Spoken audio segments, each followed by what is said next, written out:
இப்போது இதுதான் பார்த்தீங்கன்னா முடக்கட்டான் கீரை. இது வந்து இந்த வேலி ஓரங்களெல்லாம் இருக்கும், நிறைய விளையும். இந்த காய் தான் அந்த கீரைக்கு அடையாளம். இது வந்து பட்டாசு காயின்னு சொல்லுவோம் நாங்கள். தட்டணும்னு வச்சுக்கோங்களேன், பட்டு பட்டுன்னு வெடிக்கும். இப்போ இந்த கீரை நாங்களே வேலி பக்கம் எந்த பக்கம் பார்த்தாலும் விடவே மாட்டோம். அது வந்து சட்னி அவ்வளோ டேஸ்ட்டாக இருக்கும், உடம்புக்கும் அவ்வளோ நல்லது. அதனால் இந்த கீரை வந்து எங்கே பார்த்தாலும் நாங்கள் பறிச்சிட்டு வந்து இந்த சட்னி அரைச்சிடுவோம். இதுக்கு ஃபஸ்ட்டு நம்ம வானலியில் கொஞ்சம் எண்ணெய் விட்டுக்கணும்.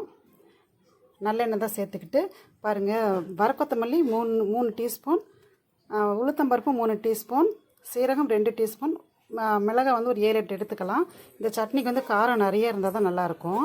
இதை வந்து மீடியம் ஃப்ளேமில் வச்சுட்டு செவக்க வறுத்து எடுத்துக்கலாம். இது வந்து ஒரு கட்டு கீரைக்கு நான் இந்த அளவு சொல்லியிருக்கேன். கீரை பாருங்கள், அந்த இலையை மட்டும் பறிச்சுட்டு நல்லா வாஷ் பண்ணி 2-3 முறை வாஷ் பண்ணிவிட்டு எடுத்துகிட்டு வந்திருக்கேன். இப்போ இது பாருங்கள், நல்லா செவக்க வறுத்து விட்டுட்டோம். இது வந்து மீடியம் ஃப்ளேம்லேயே வச்சு செய்யுங்க. இப்போ அதை எடுத்துகிட்டு இப்போ அதே வானலியில் விளக்கெண்ணெய் சேர்த்துக்கோங்க. நல்லா ஒரு 2 டேபிள் ஸ்பூன் போல் விளக்கெண்ணெய் சேர்த்திக்கோங்க. இந்த கீரை விளக்கெண்ணெயில் வணக்கினா தான் நல்லா வாசமாக இருக்கும், சூப்பராக இருக்கும், டேஸ்ட்டும் சூப்பராக இருக்கும். குளிர்ச்சி, உடம்புக்கும் குளிர்ச்சி. இப்போ இதில் பார்த்தீங்கன்னா ஒரு 20 சின்ன வெங்காயம், 20-25 சின்ன வெங்காயம் எடுத்துக்கிட்டோம். நல்லா ஒரு 10 பல்லு பூண்டு எடுத்துக்கிட்டேன். வெங்காயத்தையும் பூண்டி நல்லா ஓரளவுக்கு வணக்கி விட்டுறலாம், செவக்கிற அளவுக்கு வணக்கி விட்டுறலாம்.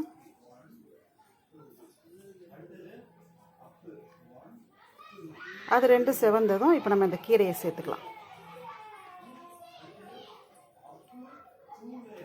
கீரை ரொம்ப நிறைய இருக்க மாதிரி இருக்கும், ஆனால் நம்ம வணக்க அதனுடைய அளவு வந்து குவான்டிட்டி குறைஞ்சிடும், அப்படியே சுண்டி போயிடும் கீரை.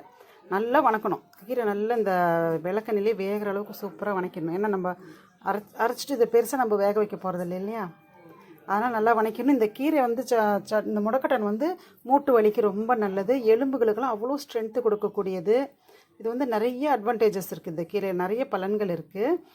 அது இப்போல்லாம் நம்ம மூட்டு வலியெல்லாம் ரொம்ப அவதிப்படுறோம் இல்லைங்களா, அதனால் ஸ்டார்டிங்கில் மூட்டு வலி இருக்கிறவங்க என்ன பண்ண, இந்த கீரையெல்லாம் நல்லா அரைச்சி எடுத்து வச்சுக்கோங்க, ஃப்ரிட்ஜில் எடுத்து வச்சுட்டு தினமும் 2 ஸ்பூனு, எப்படி இல்லைன்னா அட்லீஸ்ட் வாரத்தில் 3 நாள் 4 நாள் சேர்த்துக்கிட்டே வந்தீங்கன்னா கண்டிப்பாக மூட்டு வலியே சுத்தமாக இல்லாமல் போய்டும்னு சொல்கிறாங்க.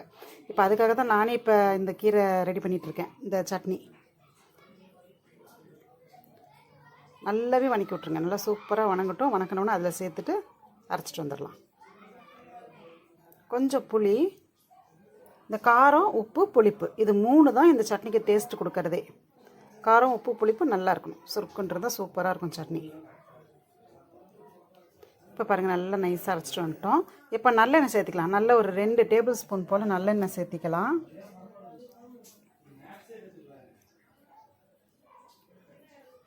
இப்போ இந்த அரைச்சி வச்ச கீரையை அதில் சேர்த்து நம்ம வணக்க போகிறோம். இந்த மாதிரி இயற்கையான மூலிகைகள் நம்ம வந்து இப்போ பிரண்டை சட்னி இதே போல் தான்.